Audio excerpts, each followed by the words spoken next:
नमस्कार दोस्तों। आज सुनते हैं सफला एकादशी व्रत कथा।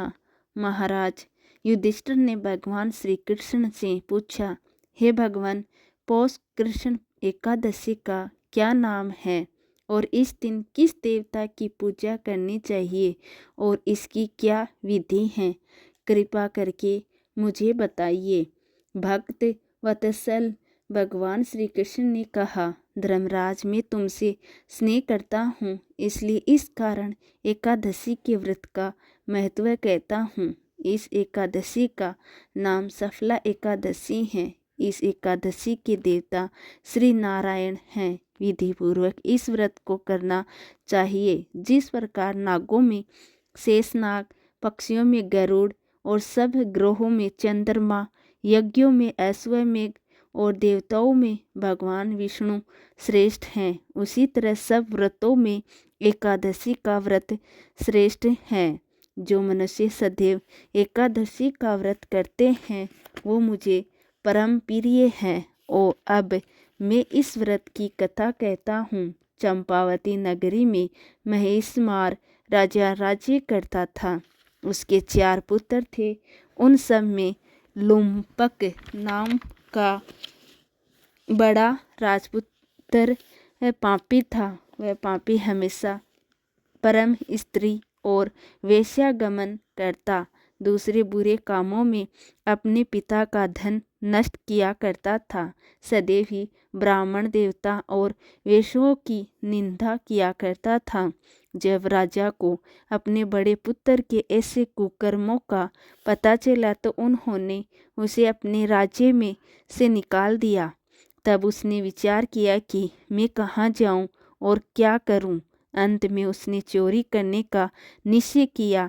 दिन में वो वन में रहता और रात को अपने पिता की नगरी में चोरी करता और प्रजा को तंग करने और उन्हें मारने का कुकर्म करता। कुछ समय बाद उससे सारी नगरी भयभीत रहने लगी थी। वो वन में रहता और पशु को मारकर खाता। नागरिक और राज्य के कर्मचारी उसे पकड़ लेते, किंतु उसे राजा के भय से छोड़ देते।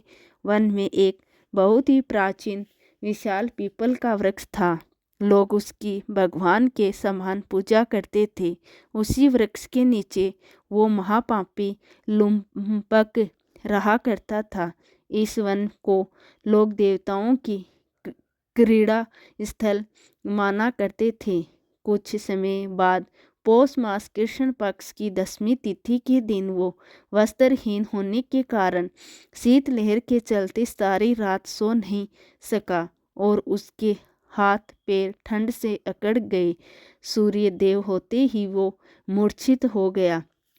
दूसरे दिन एकादशी को मध्याह्न के समय सूर्य की गर्मी पाकर उसकी मूर्छा दूर हुई। गिरता पड़ता वह भोजन की तलाश में निकला। पशुओं को मारने में वो उस दिन समर्थ नहीं था।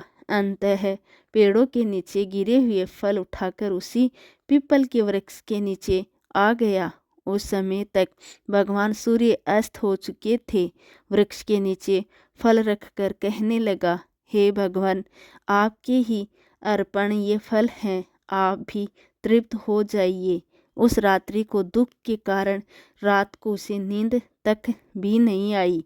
उसके इस उपवास और जागरण से भगवान अति प्रसन्न हो गए और उसके सारे पाप नष्ट हो गए। दूसरे दिन सुबह ही एक बहुत सुंदर घोड़ा, जो कि अनेक सुंदर वस्तुओं से सजा हुआ था, उसके सामने आकर खड़ा हो गया।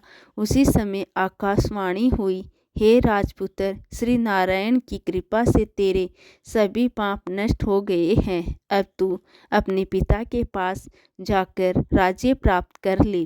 ऐसी वाणी सुनकर वो अति प्रसन्न हुआ और दिव्य वस्त्र धारण करके बोला, भगवान, आपकी जय हो। ऐसा कहकर वो अपने पिता के पास चला गया।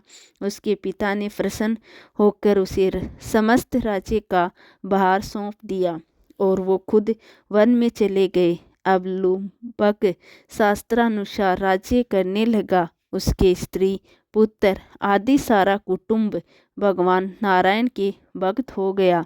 वृद्ध होने पर वो अपने पुत्र को राज्य का भार सौंपकर फिर स्वयं वन में तपस्या करने चला गया और अंत समय में बैकुंठ को प्राप्त हुआ।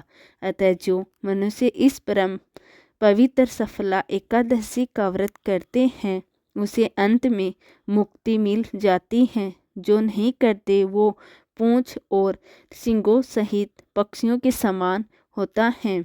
इस सफला एकादशी के महात्म को पढ़ने या सुनने से ही मनुष्यों को अश्वमेध यज्ञ का फल मिलता है।